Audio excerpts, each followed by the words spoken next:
अस्सलाम वालेकुम दोस्तों, आज की वीडियो में हम बात करेंगे कि कौन सी हम गलतियां करते हैं जिसकी वजह से हमारी छत गिरने पे आ जाती है।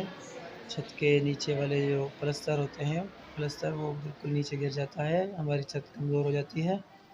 तो यहाँ पर भी कुछ ऐसे ही हुआ है। तो यहाँ पर कोई आदमी नहीं था लेकिन छत तो गिरी। ये यहाँ पर सारा मटेरियल गिर गया और बीच में पंखा था वो बच गया, उसको कुछ नहीं हुआ, उसको हमने अभी उतार लिया। ये भी छत यहाँ से गिर गई। तो बड़े-बड़े इसके प्लस्तर के गिरे थे, ये देखो अभी भी इसमें है मसला, लेकिन ये गिर रहा नहीं है। हमने इसको थोड़ा मारा है, लेकिन ये सब पानी की वजह से हुआ है। पाइपलाइन जो हम गटर में लगाते हैं डब्ल्यूसी वाली, उसकी वजह से हुआ है। तो वो सही नहीं होती। हम 1 2 3 सारे पाइप मिला के एक बार निकाल लेते हैं, जिसकी वजह से वो लीकेज होते हैं, जिसकी वजह से हमारी छतें कमज़ोर हो जाती हैं। ये सारा मलबा जो है हमने कुछ उठा लिया, बड़े-बड़े मलबे जो थे, पत्थर थे, वो हमने उठा लिए, बाकी छोटे बचे हैं, उसको भी हम उठाएँगे। अब ऊपर चलते हैं, जो पाइपलाइन थी वो हम आपको दिखाते हैं।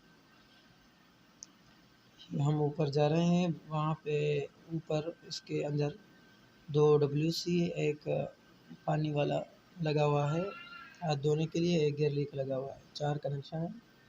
ये हमने पाइप नए लगा दिए हैं, प्लस्तर लगा के लीकेज सारी बंद करके एक पाइप नीचे मैनुअल के लिए उतार दिया है।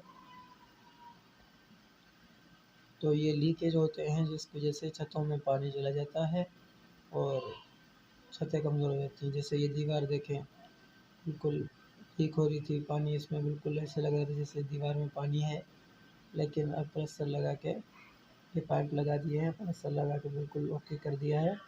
अब इसमें पानी नज़र नहीं आ रहा, लेकिन आप अगर अंदर ही अंदर पाइप लगा देंगे, टीवी लगा के एक ही पाइप बाहर निकालेंगे, तो फिर वो कुछ अरसे बाद वो लीक होगा और आपकी छत गिर सकती है। ये देखें, 2 डब्ल्यूसी लगी हुई हैं, इनके कनेक्शन पहले एक साथ थे, फिर हमने नीचे से ही इसको थोड़ा तोड़-फोड़ के अलग-अलग कर लिए हैं। इसका और इसका अलग निकाल लिया और इसका अलग है। एक जो हम चल के आए हैं जहाँ से, वहाँ पे भी पानी आता है जब धोते हैं घर को, तो वहाँ का भी हमने नीचे उतार लिया है। ठीक है, ये देखें, ये बरसात की वजह से हुआ लेकिन कम हुआ है, इसमें सिर्फ़ कलर उतरा है, छत नहीं गिर सकती। तो अब बाहर देखते हैं इसका मैनुअल वाला पाइप। ये मैनुअल वाला पाइप है, डायरेक्ट मैनुअल में जा रहा है। तो आपके साथ भी ये हो सकता है, इसलिए मैंने वीडियो बनाई कि आप भी इससे बचें। घर का काम जब भी करवाएँ तो ये इस बात का ख़्याल रखें। मिलते हैं अगली वीडियो में। खुदा हाफ़िज़।